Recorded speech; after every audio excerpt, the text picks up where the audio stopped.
Greetings, ladies and gentlemen. My name is Renegade Operative, and today I will be swinging in from a new dimension and I will be reviewing Spider-Man Brand New Day. It's a brand new day, yes it is.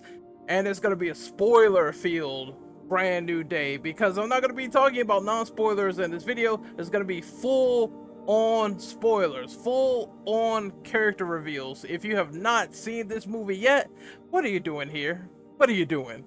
Grab a ticket, either get a New York pizza or something similar, right?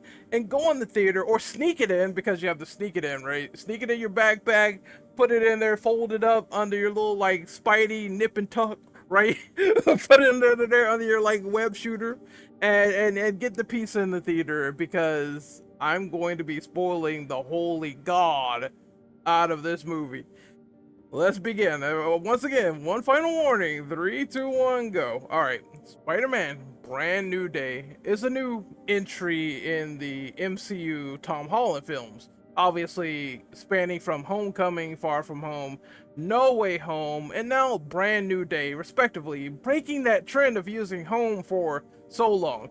And it is indeed a shift. Brand New Day takes place 4 years after No Way Home, where they had Doctor Strange's spell causing shenanigans, and how Spider-Man broke it, and how Spider-Man had to undo the damage at the end of No Way Home by saying that, I want people to forget who Peter Parker is in order to stop the Spider-Man universe from collapsing in on itself.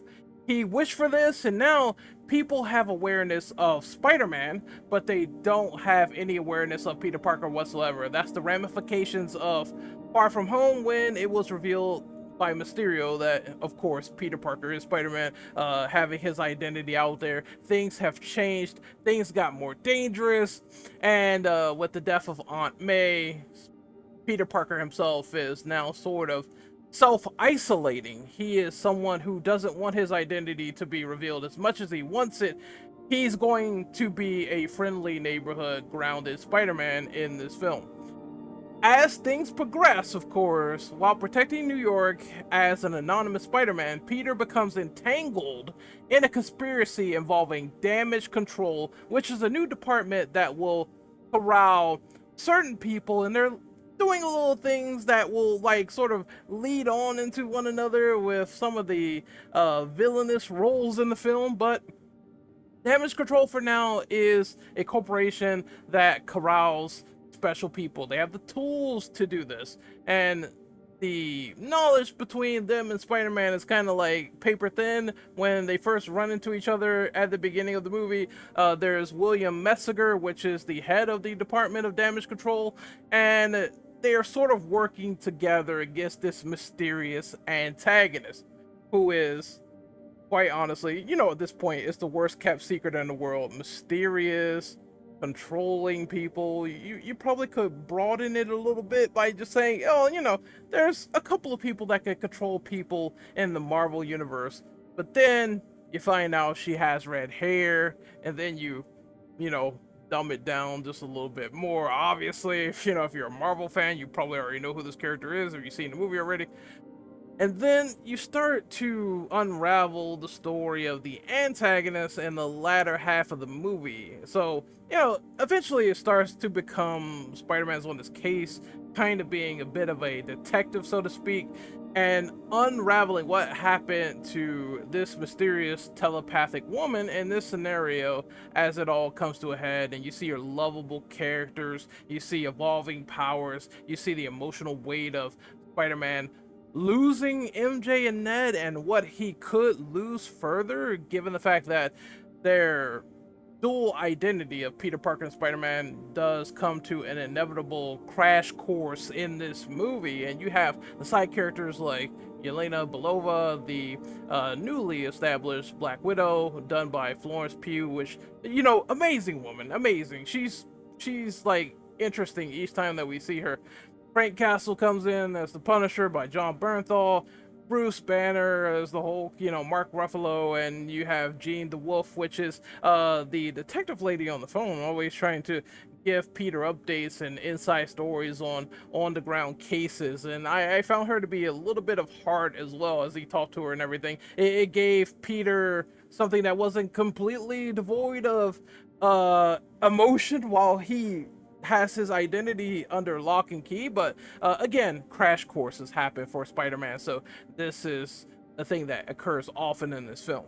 uh I would like to give my immediate reaction walking out of the theater. Of course, the first thing that people are going to do, and there is a comparison section later in this video, but they're going to compare this movie to other films, obviously other MCU Spider-Man movies, compare it to the Raimi Spider-Man movies. Honestly, this movie, I'm not gonna say it's better than Raimi Spider-Man 2. I feel like the pacing there was immaculate. The characters was immaculate. I enjoyed some characters better than I did in this film. But that's not to say that this movie is a bad movie whatsoever. It felt like a breath of fresh air once I walked out of the theater. It felt like this was a cool culmination of the home series, and they used those movies to elevate and gravitate this one with some of the flashbacks, with some of the plot points that they had in the film, where they would once again embark on the things that Peter has lost and what he cares about, but he can't have it. Right? He can't go out of his way to have it, because if he does, he's going to keep endangering people more and more and more. So he tries to do this whole solitary confinement thing, and that makes sense. It's like everything that you wanted from a solo Spider-Man movie in the MCU without it being overshadowed by Iron Man or tech or anything of that nature. There is tech in this movie though, but it's nothing crazy to the effect of a kill suit. But everything you wanted to see from a mature Tom Holland Spider-Man, you get in this film, and I think that felt really good walking out of the theaters. I think it did meet my expectations of what this movie was going to be, with a whole new set of people behind the cameras. It's not John Watts directing anymore, the director of the Home trilogy. It's now Daniel Destin Cretton, who directed Shang-Chi 1, and he's going to direct the Naruto movie as well, which is and Wonder Man was really good for season 1. At this point, we have to put some motherfucking respect on Daniel Destin Cretton's name. Respect with a capital K, because his work on this movie is quite frankly amazing and unprecedented.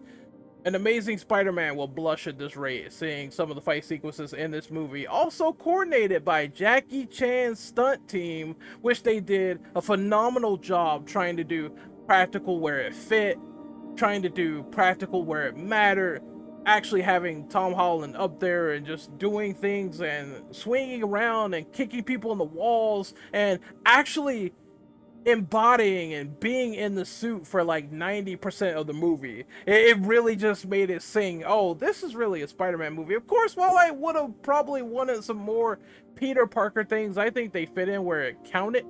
Honestly, the action is so goddamn spectacular. And one scene in particular that's going to make people remember is the Supermax prison, where Spider-Man is fighting the Hand, and you just see him go blow for blow with these ninjas. They're all trying to stab him with swords, beat him down with electrical rods. It's just absolutely crazy. It's like a balls to the wall mound of chaos that's being introduced here, and everyone's just like fucking fighting and doing their own special moves and doing this and that, and then he comes down with like a web tornado. The inspirational part is that they took things from Insomniac Spider-Man, so you see him do a twist in midair and shoot like a web fucking cartridge at someone and hit them, and I'm just like, oh shit, they took that from Insomniac Spider-Man. Or you see him doing complete steals from the comics. Amazing Fantasy, you see him fighting Scorpion, that's a steal from the comics. You see Tombstone holding him, that's also a steal from the comics. You can tell that this was a passion project through and through, made by Spider-Man fans with extreme passion and loving hearts for not only source material, but everything they established so far, and the love letter not only to the home films, but the love letter of moving forward and having some type of acceptance as we move into this brand new era, so to speak. The cool stuff about the CGI. Now, I don't think the CGI looked bad in this movie. I think one of the visual showcases was definitely near the end of the movie where you saw Spider-Man fight the Hulk. The Hulk is the raging CGI monster, and honestly, he looks so menacing. This is the most menacing version of the Hulk that we've seen in years. I can't even say Infinity War because, well, I mean, the Hulk looked good in Infinity War, but he completely got his ass tossed out like a sack of potatoes that Yelena would probably love, right? He looks great. They went and reverted back to the Rage Hulk and him destroying the building, Punisher being there, and Spider-Man knowing he's in danger. He has to save Frank and himself at the same time, putting on the shocker fucking goddamn gauntlet and doing an uppercut to the Hulk. I mean, all of this looked like a visual treat. You got a visual cake on top of all of this. Them doing first person web slinging was something that, well, we've seen this before. I think in some movies. I think the Amazing Spider-Man cover the first person web slinging, but they were trying some of that, trying practical web slinging, trying other things. It's all a big experimentation that I think paid off well because it gave you some new dynamics to play with that was never done in the home trilogy before. The tone of the film is street level Spider-Man. That's what you're getting. You're getting Spider-Man 100% doing detective stuff, working with detectives, working to solve the case, using his mind and intellect, not only to save others, but save himself because he is going through this arachnid change. I do wish they did the man spider thing with the arachnid change because there's like this hormonal imbalance that they touch on. That's like a main plot of the movie, and it's between his human side and his arachnid side, and he's noticing he's getting far more aggressive. He almost ripped off Scorpion's, like, no, he didn't almost. Let me retract that. He ripped that motherfucker's like mechanical spine off and almost killed a police officer. And therefore, Spider-Man notices, I'm going too far. There's something wrong with me. There's something evolutionary going on. I'm gonna watch these spiders meet on the screen and fuck and be completely disgusted by that. Turn that off. Turn off the Discovery Channel now. But there is things in this movie that is in place that just works. As for the pacing itself, it is long in the tooth. I'm going to admit that that is true. It feels like they probably could have shaved off an extra 10 minutes or so, and I think it would have been airtight if they would have done that. Mostly it has to do with the detective stuff, and if you want more grounded stuff, you want Spider-Man figuring things out, of course it's going to have to be a little bit longer, as well as the actual reveal of the villain leading to that, and them having to logjam a lot of that backstory in. I don't know if I said it before, but I'm kind of disappointed that some of the Spidey villains only... It's a lot of characters in this movie, and some of those villains got severely sidelined, of course. I know people are going to say, oh, but Scorpion was in the beginning of the film, and he got a little bit of screen time, more than most, more than Tombstone, which Tombstone lasted approximately 50 seconds. No, maybe less than that. I want to say 30 seconds, and then he got his ass knocked out, and that was it. And it's just really disappointing that they didn't do anything pertinent with him. I just hope that while we have these Spidey characters, that they come back for future appearances, because one of my main gripes is that they kind of just shift gears to an X-Men villain, and I feel different about X-Men villains being the headliner of a Spider-Man movie, but I'm going to talk about that later when we talk about Jean Grey. I'm just saying, I think the whole tone and atmosphere of what they were going for, the depression, the isolation, the issues with Peter Parker, worked for this film as he tries to work through the cases. They needed to go back to basics, because what happened with the home movies is that people felt like they focused way too much on his interpersonal relationships, which I guess makes sense. And not only that, but they focused a lot on the Stark Tech, Iron Man Jr. They actually made fun of this, all right. But I do think that No Way Home broke that trend, therefore it wasn't too bad. But apparently, originally this movie was gonna be No Way Home 2.0. They wanted to do multiversal stuff with Tom Holland, Tobey Maguire, and Andrew Garfield, and I'm just kind of like, it would be nice to see them shack up again in Secret Wars, but in a solo Spider-Man movie, you're gonna do No Way Home again. Tom Holland apparently was frustrated with that. That script got scrapped, and now we went back to basics, and I think that was the best idea overall. I'm not gonna shit on everything too much because I think that was the best idea versus having a rehash of a movie where I like the characters hanging out, but I already seen that before in the previously established movie. Why would I want that again? Just give me a more grounded Spider-Man movie, and they did with this film. How do I feel about Tom Holland as Peter Parker? His characterization. How do I feel about his performance and everything? Okay, so we'll start with performance first. He's fantastic in this movie. All right. Again, you're gonna see me glazing it up like ham, but I think it's just not even a debate at this point to say that he's a very good Spider-Man. He's a very good Peter Parker. Most of the jokes or little quips or the things that he says were on cue. For me personally, I believe that they worked.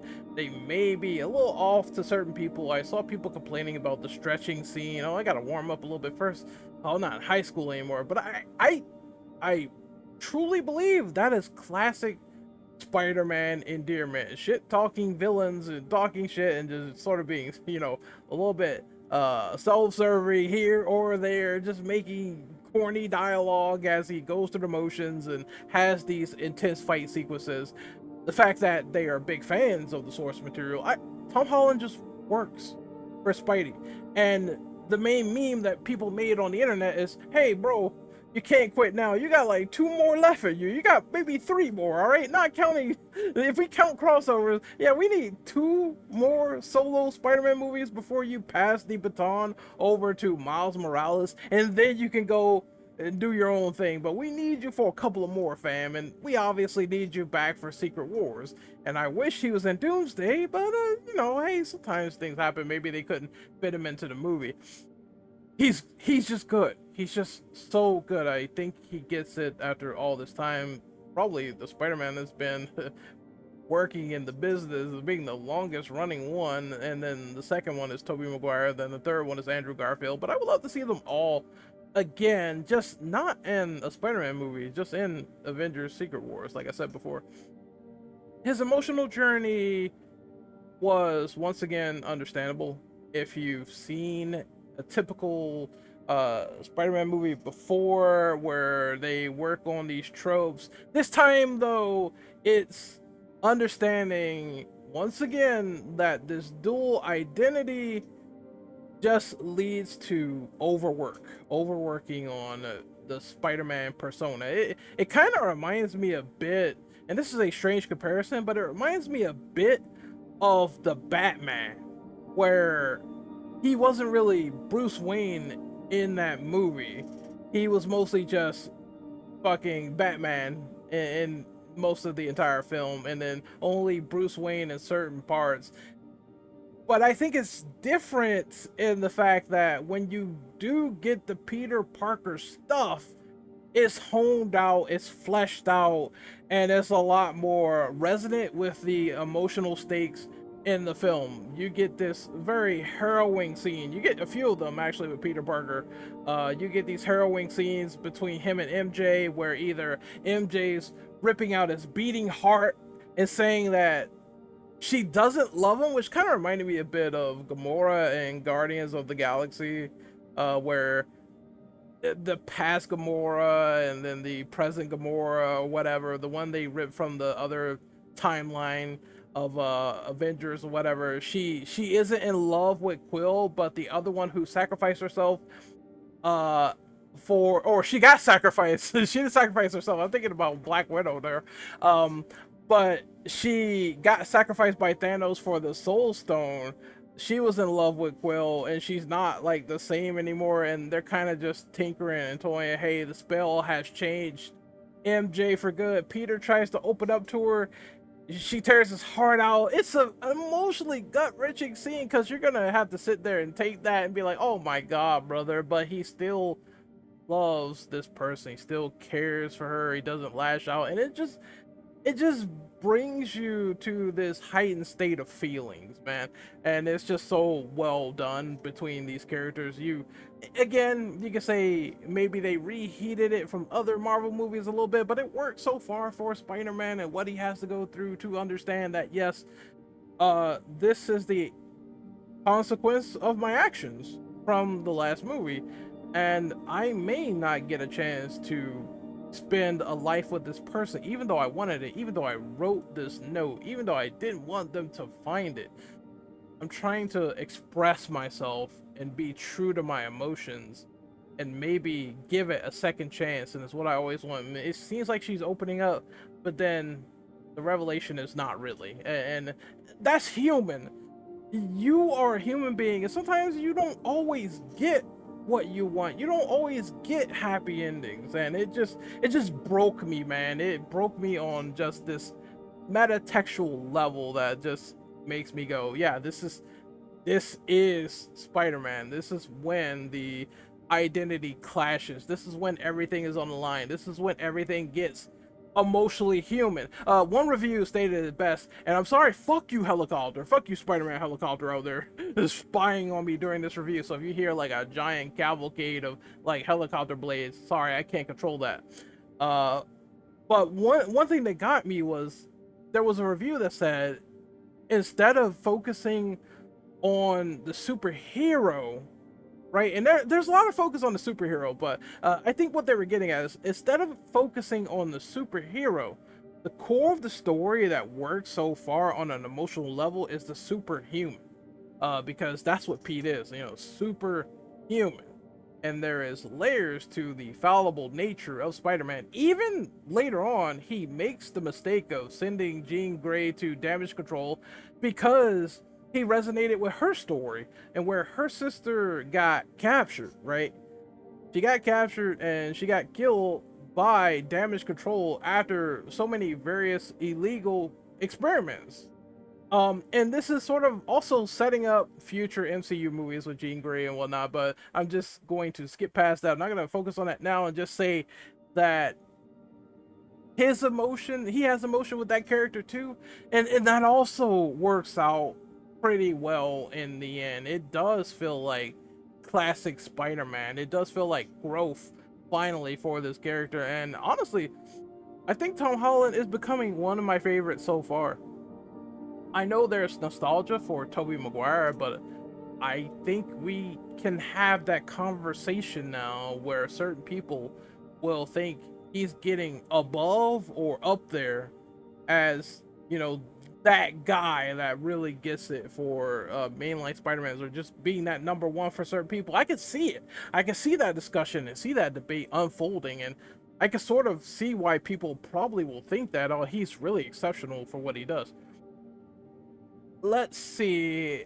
For the music and the score, and I put this in my little bullet points, and I'm gonna address this here. I'm just gonna say this for the record. Okay, I guess the score, I wasn't feeling it compared to previous Spider-Man films. If we're gonna compare this, I think Spider-Man 2 had an exceptional score by, I think, Danny Elfman. It was just really good. Like those themes in Spider-Man 1 and 2 are unprecedented, and I do believe that the score in this movie is a bit on the weaker side, but it's intentional. It's a little bit more ambience based, where they let the noise get drowned out with the emotion. They let it stay quiet, which I think was fine for the scenes they tried to convey, especially with Pete and MJ on the ship just talking to each other. Like, no loud crescendo or anything, or no like, oh, here's a little sad somber music in the background. I just think they just let that rock with the actors doing the heavy brunt of the situation, and that's fine. And you have your typical Spider-Man theme or your fight sequences, but none of it really stood out or elevated compared to some of the things done in the Raimi movies and even No Way Home itself. I like the Spider-Man No Way Home Spider-Man theme. I wish it seemed like there was one scene where Spider-Man was running and he jumps off a building and they included that theme there and then they took it out and then you hear it in small bursts. But I think the score overall could have been a little bit more, I want to say illustrated and better. It's just simply there when it's there, and sometimes it's not there, which benefits the scene here or there. Going down the list, what I think of the costume, I think the costume is good. Usually, 9 times out of 10 for Spider-Man, for MCU Spider-Man, there will be instances of Tom Holland in the checkered suit that we all see, and it's all CGI. And I remember people saying they hated that, which, I mean, I thought the Iron Spider suit in CGI for Infinity War was fine for what it was. Call me a little bit of a guy that likes to deviate from the head of the curve, but still, I think that suit looked good, but I understand the idea. Practical makes it look more realistic, and he's mostly in the suit for a good 85% of the film until he has to get in situations where his mask is gone and you just see his face flat out. But again, I liked the suit in this, the whole, just the way that it moved, the way that it goes around, the way that one plus to give to Tom Holland is he actually tried to embody a Peter Parker New York accent, you know, and I'm talking to you over here, forget about it, get the fuck out of here, and you deliver me my pieces now, or I slap you in the face, bitch. You don't understand, I'm from the fucking streets of New York, NYC, and get the fuck out of here, forget about it. Like, I do like that they tried to do just this sort of like hustle street talk accent with Tom Holland Spider-Man, which I don't even think that Toby did, and the closest I think it got was Andrew Garfield embodying that, where it's like, oh look, here's my weakness, small knives. But that was good. That was a good add-on to the character of Spider-Man. It just once again makes you understand the origins of where he came from and how well executed that was. Now we're getting into the story details. This is the big section here, section 6, the story, Jean Grey, and damage control.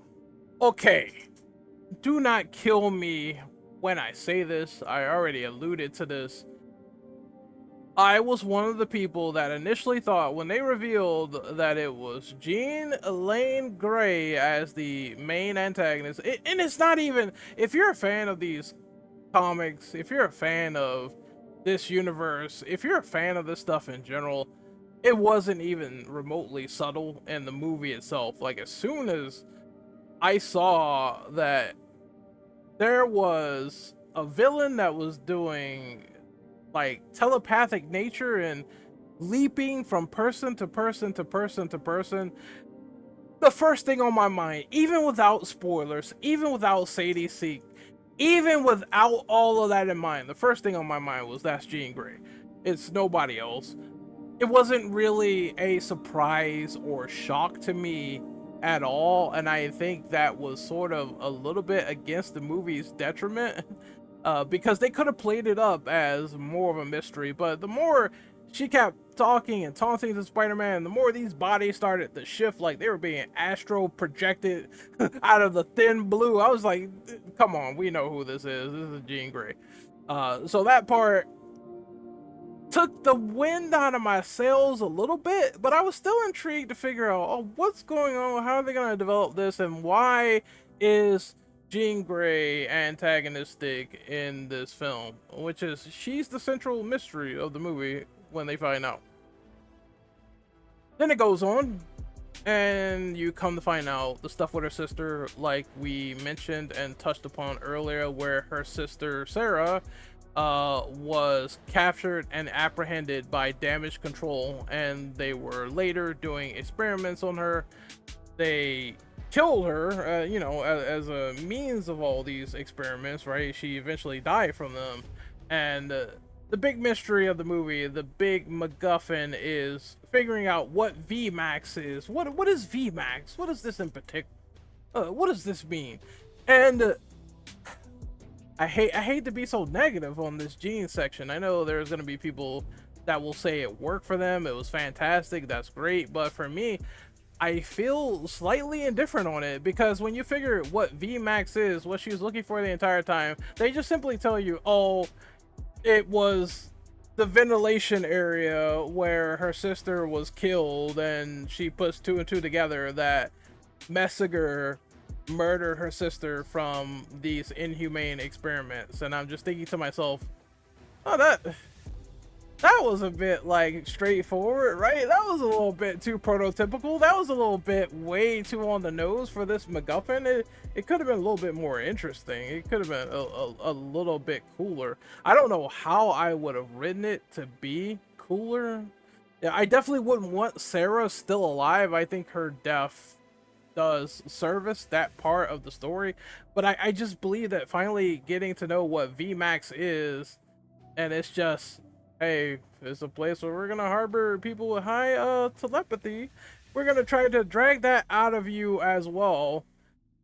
I just thought it was just kind of too straightforward, right? Believe me, this movie's great, and I do like Sadie Sink as Jean Grey. I'm not going to crap on Sadie Sink as Jean Grey. I think she does a great job for what it is.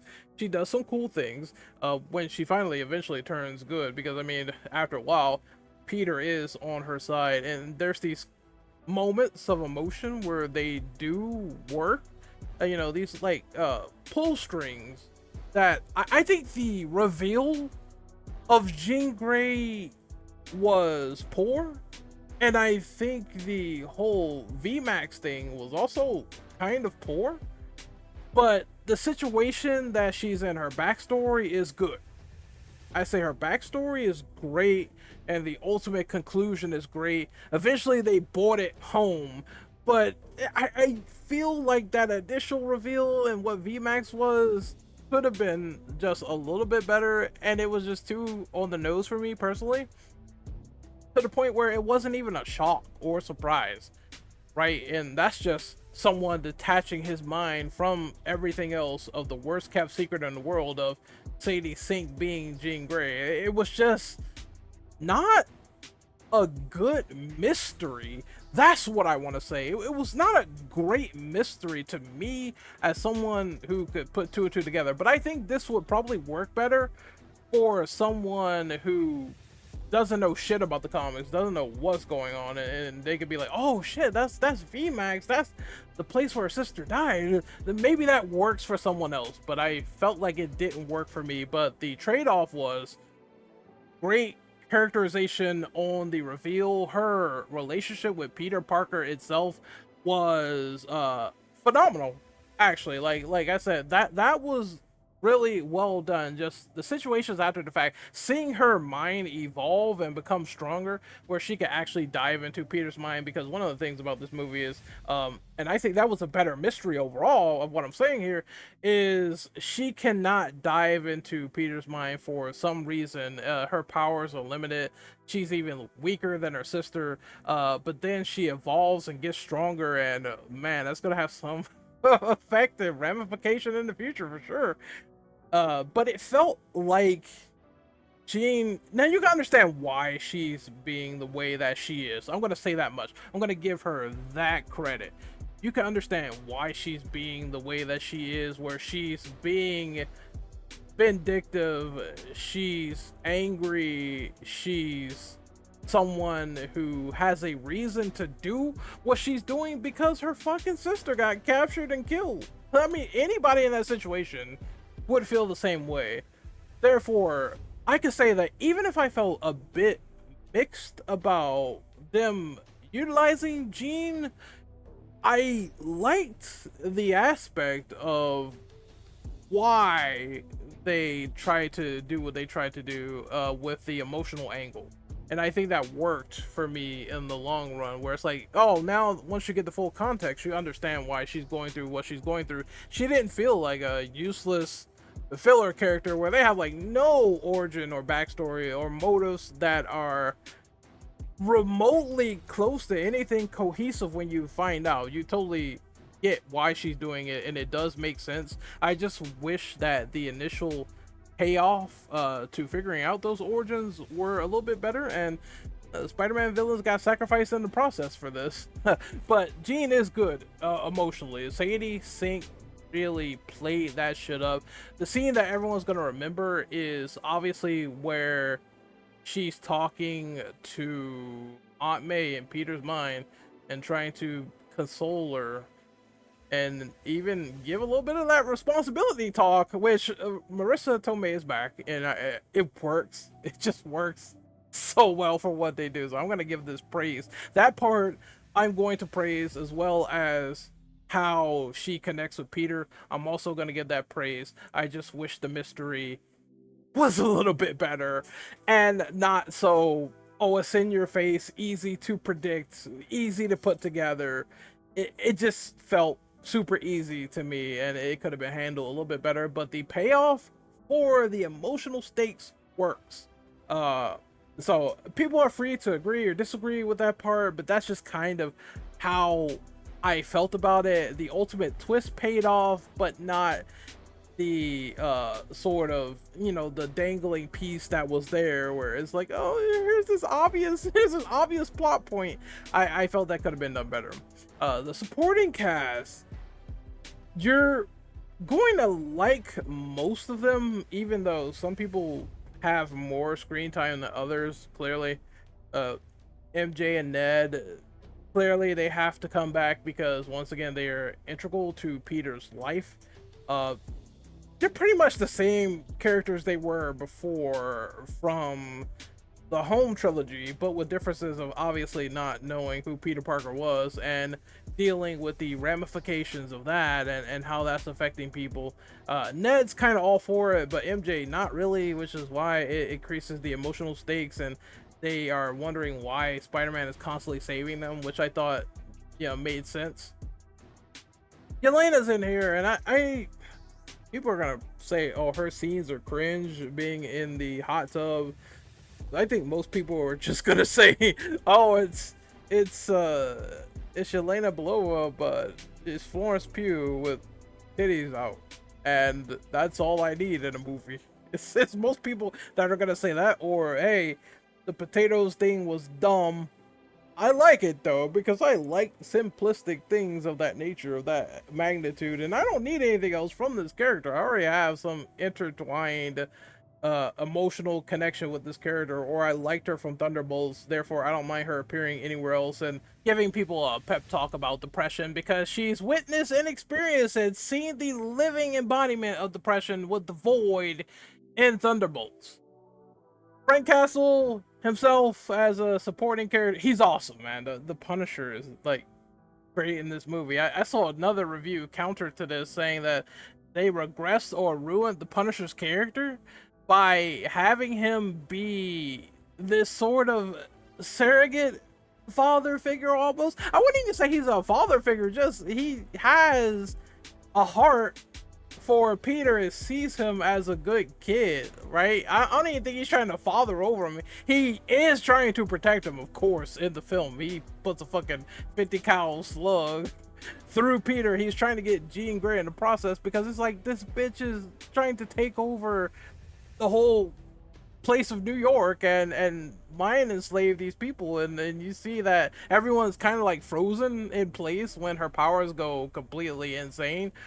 Frank goes in with a sniper rifle to try to stop that, and I can understand his perspective inside of why he would probably do something like that in order to protect Peter. But again, mixed signals. Peter wants to save Jean Grey, he wants to save this person, therefore it's in the core Spider-Man DNA of why he wanted to take that bullet. But Frank Castle is funny, all right? He's funny in this movie.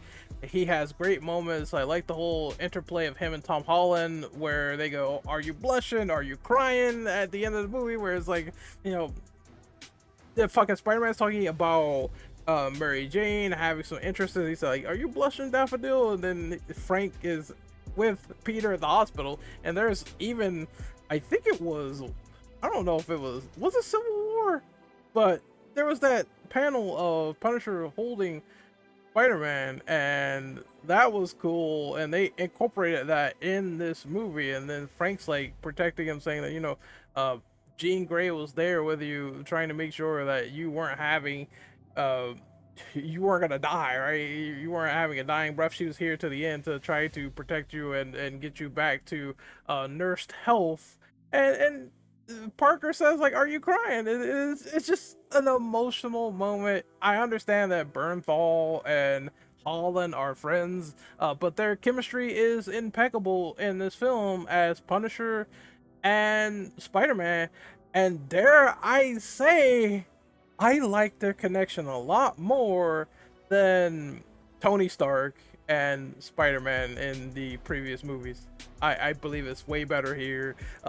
They People are gonna say, oh, they nerfed down Punisher. He's not the fucking catching mass bodies and shit like that. But I'm just like, it feels like the Punisher from the Netflix shows, but only he says shit 60 times. He doesn't say fuck, and he does the whole yelling bit.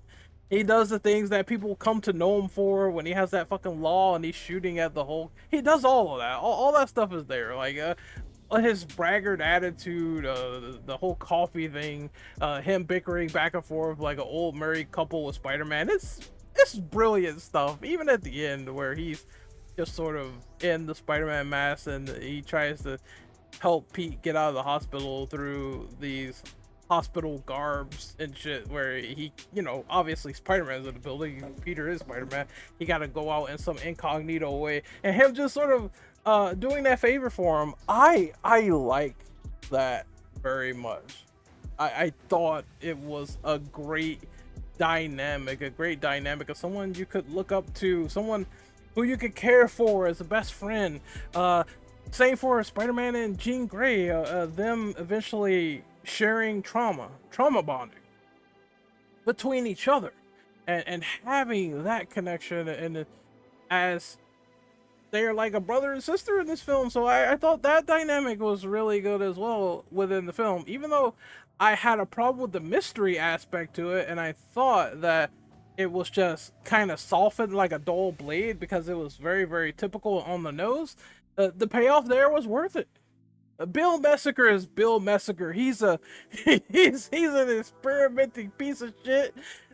He was done well by the guy Trammell. I think the actor really killed it for trying to conceal all the stuff that he knows, and still being a little bit mischievous in the process. I think he did make it work for what it was, while also being a thorn in Jean's side. So that part was fine.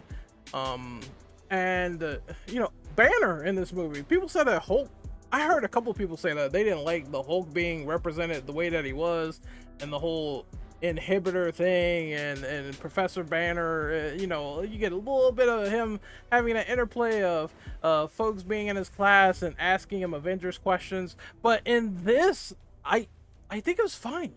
It's fine. Like, it's nothing wrong with Banner in this movie.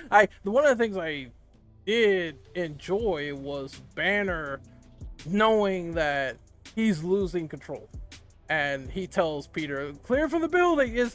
He's like, is anybody hurt? Because that's also within the nature of Banner caring so much. There's the whole Jekyll and Hyde thing going on with him, and when the monster comes out, people die, and he's very concerned about those people. And it's a very simple dynamic of him sort of matching wits with Peter, and also going around and becoming this dangerous monster after Jean controls him. But for his role in the movie, it's not as big as Punisher's. Punisher and Peter's roles are huge. I would even say MJ and Ned, you see them more than Banner, but Banner was effective in the movie, showing that with the power of the Hulk and mind control from the antagonist, it's a force to be reckoned with. It's a force where there were so many lives at stake, and it raised the stakes within the film. So I like that. Scorpio's cool, but he doesn't last that long. So you don't really get much with him.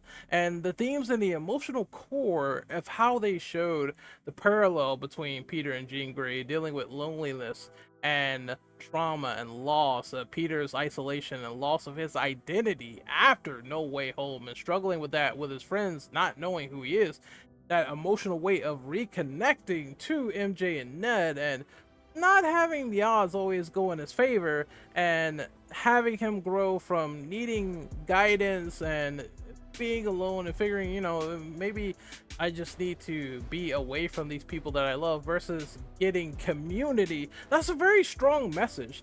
I believe this movie successfully delivered the idea of hope, responsibility, and healing, which makes it a very strong message of a Spider-Man movie, which is what it's supposed to do.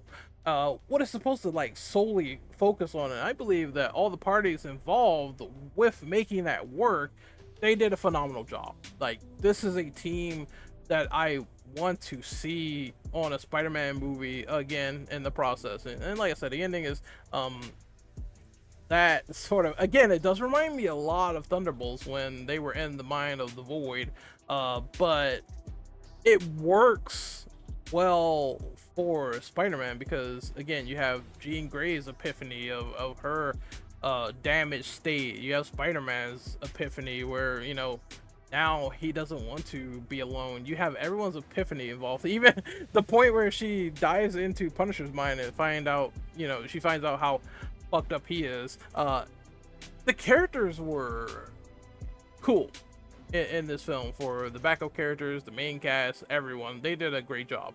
Are there other things I don't like about the movie? As I said, it's long in the tooth. The VMAX surprise really didn't land with me super hard. And some of the villains of the Spider-Man mythos kind of got one-shotted in sizzle reels. That's the only criticism that I have that will knock it down to like maybe one less of a point. But this is a strong 9 out of 10 film. Uh, and it's a little bit long, but that score remains. I think this is a 9 out of 10 movie where it stands up there with some of the greats. It's not a 10 out of 10 for the comparisons involved. Like, people say this is better than Spider-Man 2, and I respect their opinions, but I think Spider-Man 2 is a 10 and this movie is like a 9, because Spider-Man 2 just has the elements of tighter pacing and better characterization and a shorter window in the initial beginning of the movie versus Spider-Man Brand New Day. But I will say, like, the ending landed better in Brand New Day versus Spider-Man 2, because again, you start to see, oh well, fucking Alfred Molina is like toying with this big ass fucking experiment, sinks out to the sea.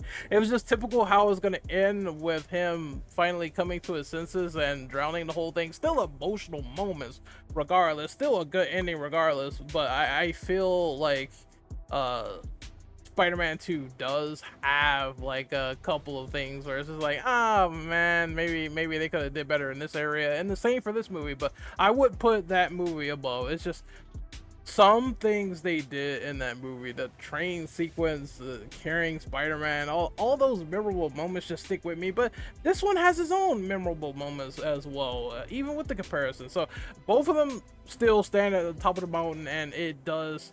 I'm not gonna trash on the Home trilogy. I've enjoyed moments of that. This is probably way better than Homecoming, Far From Home, No Way Home. I still kind of enjoyed. Maybe that could be 8.5, near 9.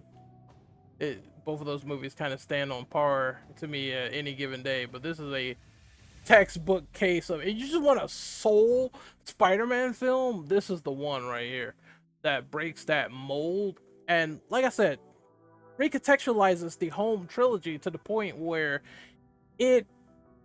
those movies just make this one work on a better level, and you could go back and appreciate them if you're in the mindset that I am in right now. with those films. I believe that those three films can be seen as a little bit cooler due to Brand New Day and what it set up, really. And I'm glad that all that payoff is worth it. This feels like a great solo Spider-Man payoff movie, not only for the future but for the past as well. And that's my feelings on this so far. So what do you guys think of Spider-Man Brand New Day? I guess I have to talk about the post-credit scene, and it's really, it could have been a little bit better.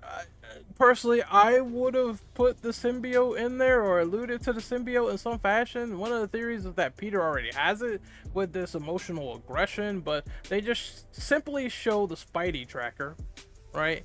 And it's just tracking foreign life out there.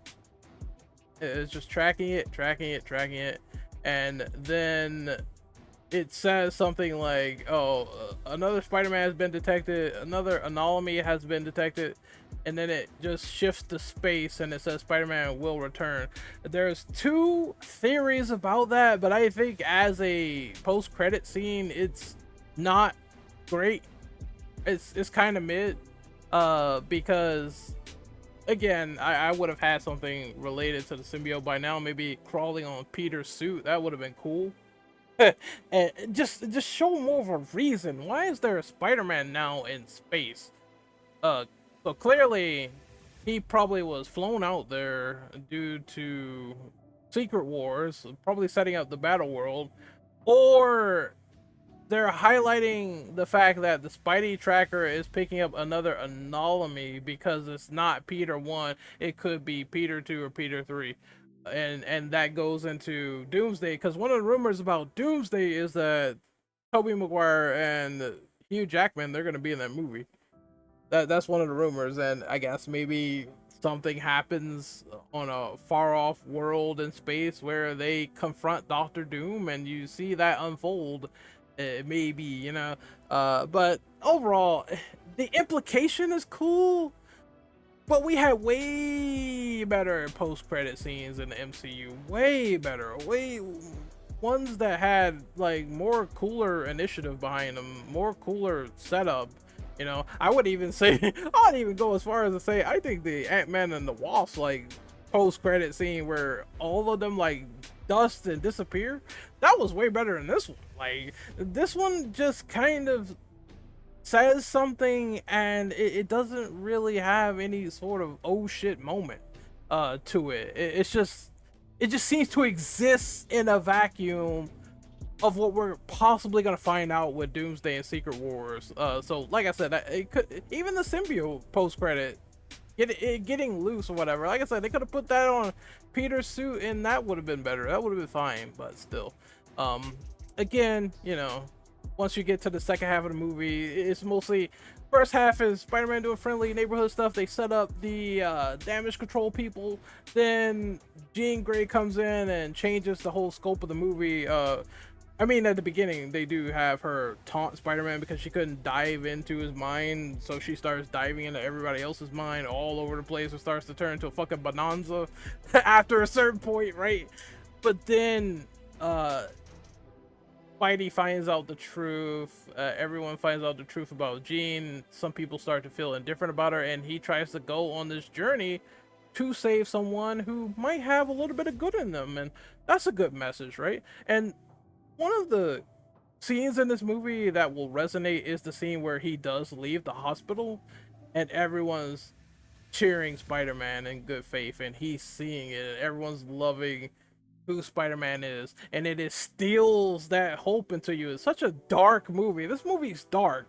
This is a really dark and depressing film, and you just get that moment of hope where the kids are cheering Spidey's name and he's seeing it, and he's seeing the respect and recognition and everything he's done over the years in terms of protection. And that means something because, again, sometimes when it is a big threat, the neighborhood is small, and maybe that needs to be saved as well, you know, in the process. So I really enjoyed this movie. A 9 out of 10, solid.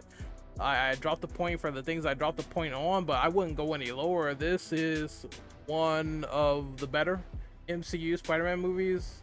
I probably will put this over Raimi's Spider-Man 1, but not Spider-Man 2, and definitely over the Garfield films as well. Tell me what you guys thought of Spider-Man Brand New Day with all the spoilers and stuff, everything involved. How did you feel about this movie? What was your favorite scenes? I think my favorite scene in the film was obviously them fighting Hulk. Just unprecedented. And the ninjas, the hand ninjas as well in the Supermax prison. Unprecedented aura. One of my favorite lines happens there as well. Are you Peter Parker or are you Spider-Man? I'm both. Just unprecedented aura. Man, this team has to come back and do another one. We gotta get 2 more, and then we gotta get the Miles Morales baton pass. We need that now. Until then, I'm Renegade Operative. I will see you guys next time. Later.